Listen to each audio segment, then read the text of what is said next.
Hello boys and girls, and welcome to Grandma Teresa's Story Time. Today I'll be reading Dr. Seuss's Sleep Book. I think we're either ready for bed or nap time. What do you think? The news just came in from the county of Keck that a very small bug by the name of Van Vleck is yawning so wide you can look down his neck. This may not seem very important, I know, but it is, so I'm bothering telling you so. A yawn is quite catching, you see, like a cough. It just takes one yawn to start other yawns off. Now the news has come in that some of friends of Van Vleck's are yawning so wide you can look down their necks. At this moment, right now, under 7 more noses, great yawns are in blossom. They're blooming like roses.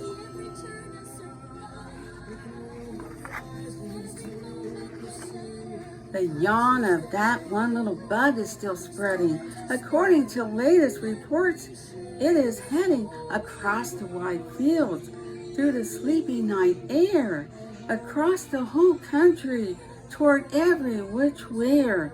And people are gradually starting to say, I feel rather drowsy. I've had quite a day.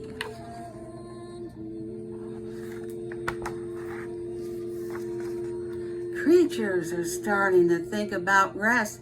2 biffer-bomb birds are now building their nest. They do it each night, and quite often I wonder how they do this big job without making a blunder. But that is their problem, not yours and not mine. The point is, they're going to bed, and that's fine.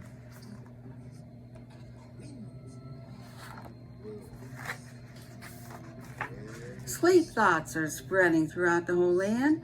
The time for night brushing of teeth is at hand. Up at Herkheimer Falls, where the great river rushes and crashes down crags in great gargling gushes, the Herkheimer sisters are using their brushes. Those falls are just grand for toothbrushing beneath, if you happen to be up that way with your teeth.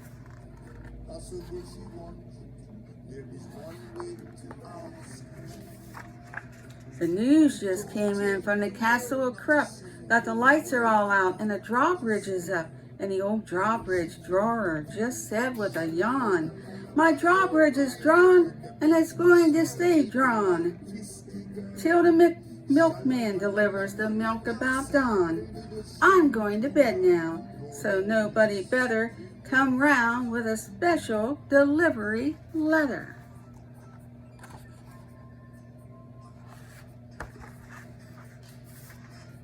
The number of sleepers is steadily growing. Bed is where more and more people are going. In Culpeper Springs and the Stilt Walkers Hall.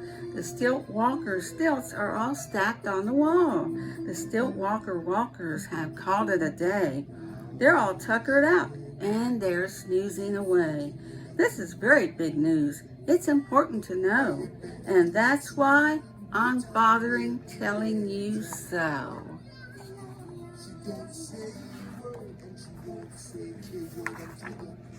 Way out in the west, in the town of Merced, the Hinkle Horn Honking Club just went to bed.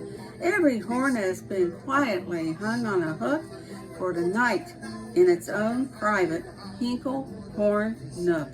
All this long happy day they've been honking about, and the Hinkle Horn Honkers have honked themselves out. But they'll wake up quite fresh in the morning, and then they'll start right in Hinkle Horn honking again.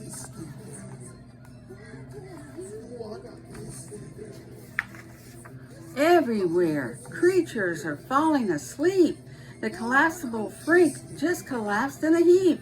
And by adding the Frink to the others above before, I am able to give you the Who's Asleep score. Right now, 40,404 creatures are happily, deeply in slumber. I think you'll agree that's a whopping fine number.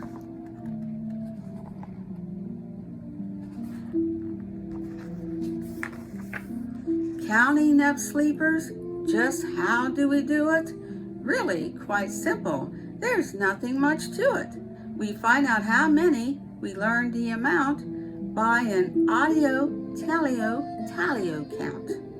On a mountain halfway between Reno and Rome, we have a machine and a plexiglass dome, which listens and looks into everyone's home. And whenever it sees a new sleeper go flop, it jiggles and lets a new biggle ball drop. Our chat counts these balls as they plop in a cup. And that's how we know who is down and who's up.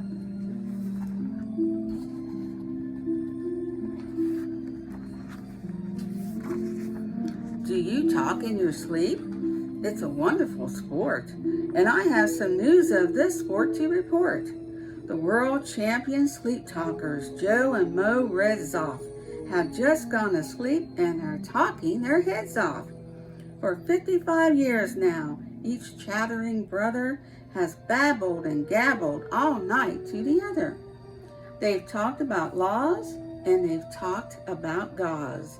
They've talked about paws and they've talked about flaws. They've talked quite a lot about old Santa Claus. And the reason I'm telling you this is because you should take up this sport. It's just fine for the jaws.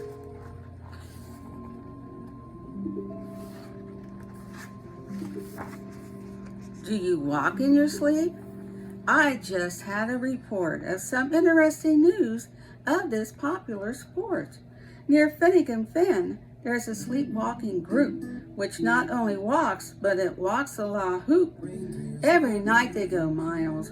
While they walk to such length, they have to keep eating to keep up their strength. So every so often one puts down his hoop, starts hooping, and does some quick snooping for soup. That's why they are known as a hoop, soup, snoop group.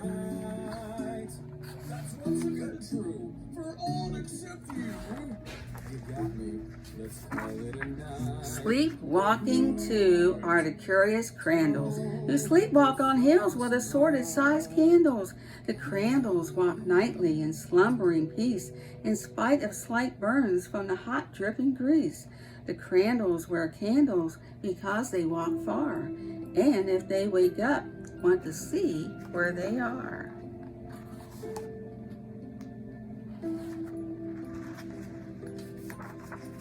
Now the news has arrived from the Valley of Fail that a Chippendale mupp has just bitten his tail, which he does every night before shutting his eyes.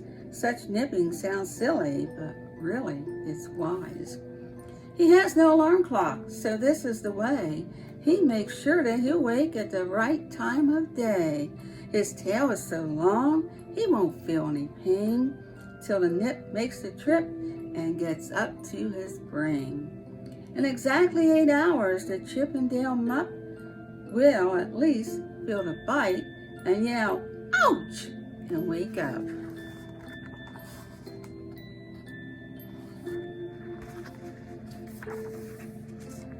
A Mr. and Mrs. J. Carmichael Crocs have just gone to bed near the town of Fort Knox, and they, by the way, have the finest of clocks. I'm not at all sure that I quite understand just how the thing works with that one extra hand. But I do know this clock does one very slick trick. It doesn't tick-tock. How it goes is talk-tick. So, with ticks in its talker and talks in its ticker, it saves lots of time, and the sleepers sleep quicker.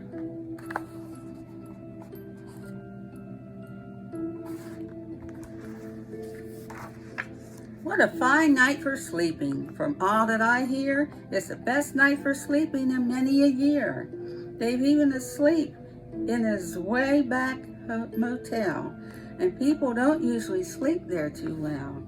The beds are like rocks, and as everyone knows, the sheets are too short. They won't cover your toes. So, if people are actually sleeping in there, it's a great night for sleeping. It must be in the air.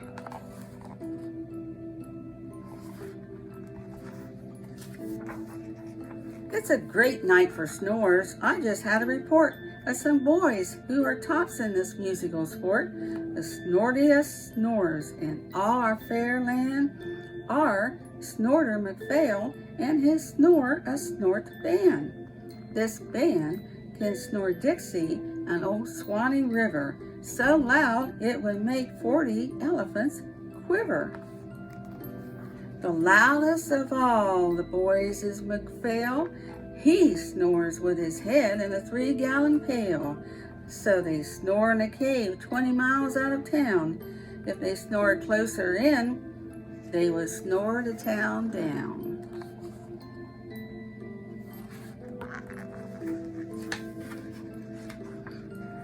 Do you know who's asleep out in Funa Laguna? Two very nice Funa Laguna baboona. We've added them into our Who's Asleep count, which has grown to a really amazing amount. Exactly 8,808 creatures are sleeping now. Isn't that great?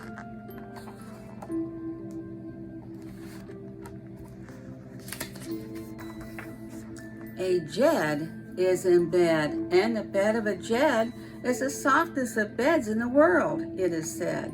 He makes it from pom-poms he grows on his head, and he's sleeping right now on the softest of fluff, completely exhausted from growing the stuff.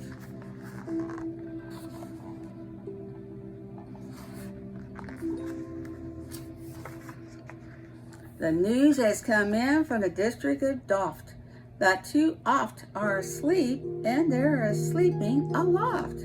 And how are they able to sleep off the ground? I'll tell you. I weighed one last week, and I found that an oft is so light he weighs minus 1 pound.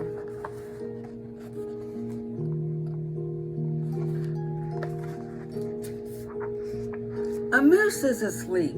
He is dreaming of moose drinks. A goose is asleep. He is dreaming of goose drinks. That's well and good when a moose dreams of moose juice, and nothing goes wrong when a goose dreams of goose juice. But it isn't too good when a moose and a goose start dreaming they're drinking the other one's juice. Moose juice, not goose juice, is juice for a moose, and goose juice, not moose juice, is juice for a goose. So when goose gets a mouthful of juices of mooses, and moose gets a mouthful of juices of gooses, they always fall out of their bed screaming screams. So, I'm warning you now, never drink in your dreams.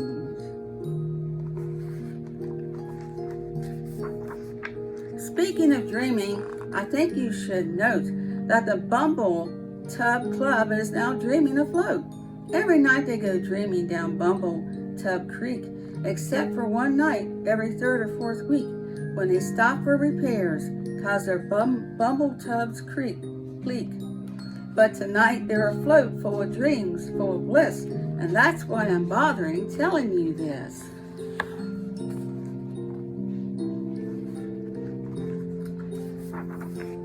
At the fork of a road in the Vale of Bode, 5-foot rary salesmen have laid down their load. All day they've raced around in the heat at top speeds, unsuccessfully trying to sell zizzer zoof seeds, which nobody wants because nobody needs. Tomorrow will come, they'll go back to their chore, they'll start on the road, zipper zoofing once more. But tonight they've forgotten their feet are so sore, and that's what the wonderful nighttime is for.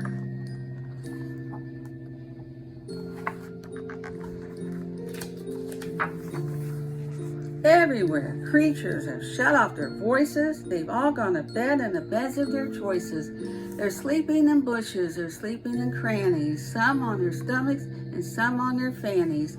They're peacefully sleeping in comfortable holes, some even on soft tufted barbershop poles.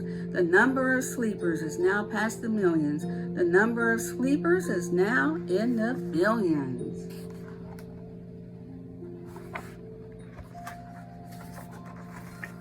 They're sleeping on steps and on strings and on floors, in mailboxes, ships, and the keyholes of doors. Every worm on a fish hook is safe for the night. Every fish in the sea is too sleepy to bite. Every whale in the ocean has turned off his spout. Every light between here and Farfoodle is out. And now, adding things up, we are way beyond billions. Our Who's Asleep score is now up in the zillions.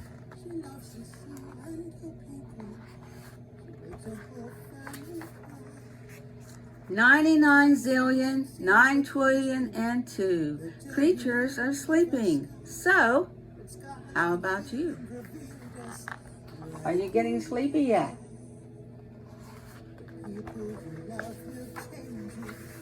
When you put out your light, then the number will be 99 zillion, 9 trillion, and 3. Good night. Hope you enjoyed our story today, boys and girls. I hope you always remember, too, the more we get together, the more we get together, the happier we'll be. For your friends are my friends, and my friends are your friends. The more we get together, the happier we'll be. Until next time, stay safe. Bye now.